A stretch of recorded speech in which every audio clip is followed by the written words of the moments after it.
Thanks very much for staying with us. Time now for Eye on Africa with me, Georgia Calvin-Smith. Tonight, Nigeria's former Chief Justice is found guilty of failing to declare all his assets and banned from holding office for 10 years. Walter Onigon's supporters say that he is being politically persecuted by President Muhammadu Buhari. Also, Shiite members of the Islamic movement of Nigeria are growing increasingly frustrated with their treatment at the hands of authorities in Kaduna State in particular. The leader of the IMN, Sheikh Ibrahim El-Zakzaki, has been detained since 2015.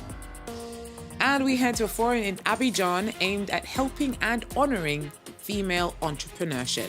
Across the continent, women have long struggled to raise the cash they need to grow their business, and new initiatives hoping to change that. But first, Nigeria's former top judge has been found guilty of corruption by an ethics court and banned from holding public office for a decade. The Code of Conduct Tribunal also ordered that the state seize any cash found in Walter Onigon's foreign bank accounts. Onigon was first accused of failing to declare all his assets and suspended as Chief Justice just weeks before President Muhammadu Buhari ran for re-election in February. That sparked an outcry, with the opposition saying that the move was illegal and manipulative. As Chief Justice, Onigon could have ruled on electoral disputes. Now, opposition candidate Atiku Abubakar says that Buhari's win in this year's elections was stolen from him because and has launched a legal challenge to Buhari's re-election. Well, Sam Olukoya joins us now with more. Sam, first of all, why does the opposition feel so certain that this is still politically motivated? The election's over and Onigon does appear to have broken the rules. Isn't this just what happens when you break the rules in a high-stakes role? Well, I think that Nigeria is an exception to this because when it comes to fighting corruption, it's been known that most times the government uses the fight against corruption against its opponents. In the case of the Chief Justice, a petition was written against him, and this petition was found to have been investigated within 24 hours. They are basing their case on the fact that the Chief Justice did not submit his asset, declare his assets. This is something that was a petition written by somebody, a private person, and we know very much that this asset declaration has never been made known to members of the public. So the issue now is that how did somebody who is not in government have got access to the asset declaration of the Chief Justice to the extent that he was able to write a petition against him. And of course, we know that the Chief Justice is supposed to be in charge of constituting the judges who will appear, preside over cases of elections. And the Chief Justice had a history of having ruled against a president that won the election, and said he never won the election. So the opposition feels, based on this, the president was a bit afraid of the Chief Justice to stand on matters affecting his re-election. And on that note, where do things stand at the moment with Atiku Abubakar's challenge to Buhari's re-election?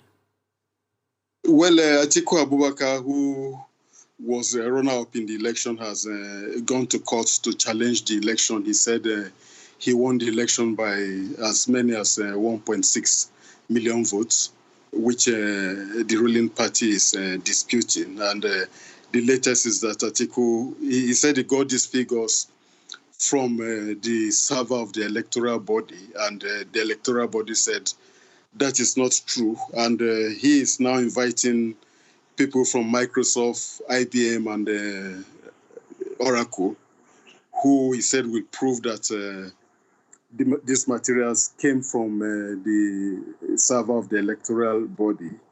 The government also is saying that Atiku Abubakar is not a Nigerian. I mean, you recall Atiku Abubakar had served Nigeria as a vice president for 8 years, and many Nigerians are surprised that at this stage anybody could go to court and said this man is not a Nigerian. Of course, we've seen a similar situation in the past where government went to court to say one of its opponents is not a Nigerian, and before you knew it, that man had been deported. So many people are warning that they hope this wouldn't result to a situation where Atiku Abubakar could be bundled out of the country on grounds that it's not a Nigerian. So that is where we are with this case, and Nigerians are sitting down to watch the unfolding drama.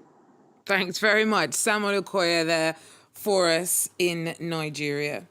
While staying in the country, there are fears that a crackdown on a Shia Muslim movement whose leaders have been detained since 2015 could radicalise followers along the lines of the shift that led to the emergence of Boko Haram.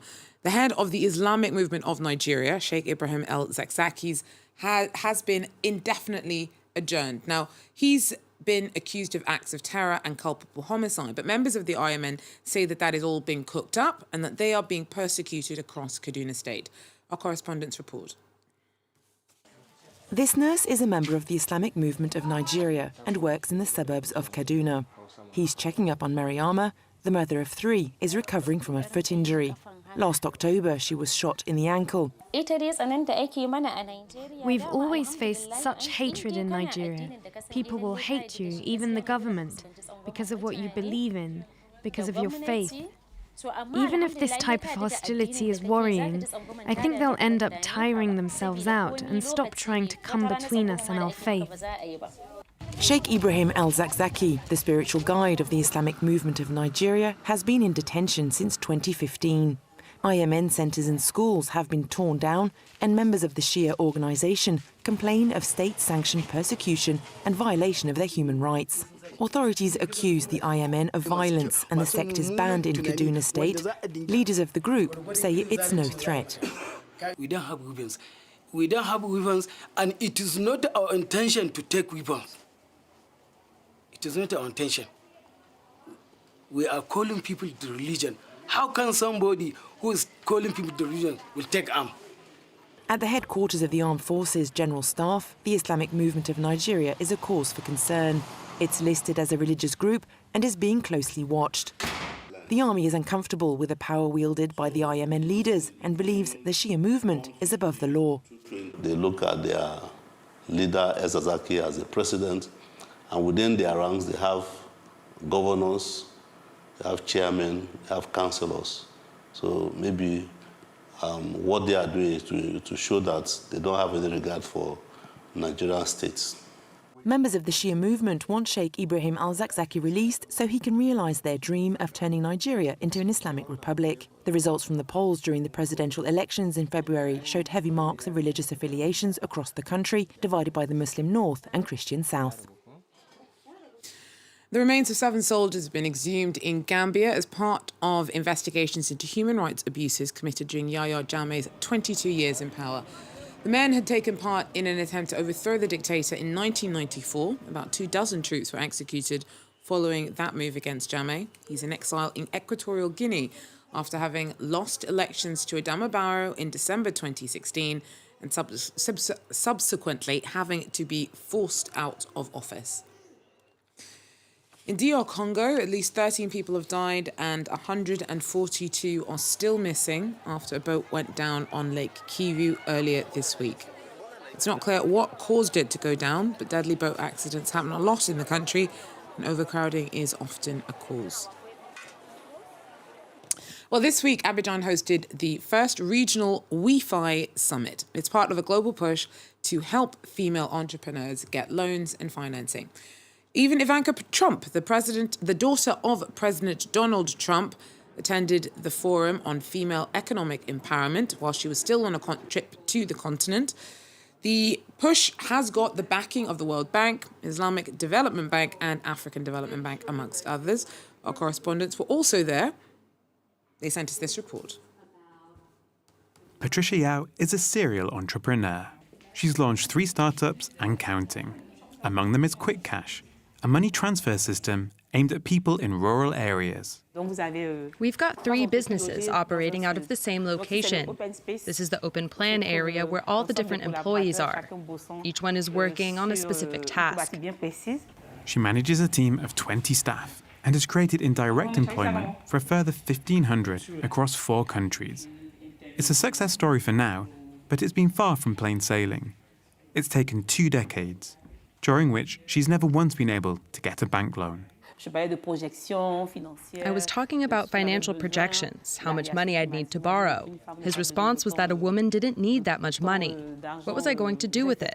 Perhaps I needed to buy myself some lipstick and things like that. I thought he was joking, but he was serious. Hers is far from the only such case. In developing countries, 70% of women who own or run a business have no access to the financing they need. Supporting access to credit is the goal for WeFi, the Women Entrepreneurs Finance Initiative. $350 million have already been made available for this by donor countries. We have created a test that we put in front of a woman, and on that basis, the financial institution can judge whether this woman is credit-worthy without collateral, without credit history. Patricia Yao is invited to share the difficulties she encounters. She hopes that this summit won't be just another talking shop. The time for discourse is over. It's time for action. I expect a lot from this forum, and if I get access to financing, then I'll be able to say it's been a success. And then just minutes later, the president of the African Development Bank calls the entrepreneur back on stage, promising to support her projects. Momentarily moved to tears, Patricia Yao may now be able to achieve what she set out to do. Well, that's it for Eye on Africa for now. Thanks for joining us. Do so again if you can. Take care.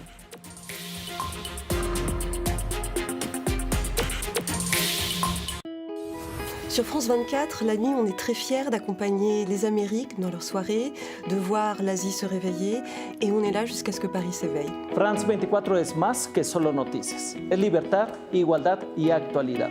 Nosotros damos un paso más allá, con información al momento para analizar, comprender, poner en perspectiva y debatir. Sur France 24, l'Afrique c'est chic. In Live from Paris, our correspondents around the world keep you up to date. من الطبيعي أن يكون شعارها الحرية وخاصة حرية التعبير في بلد حرية التعبير.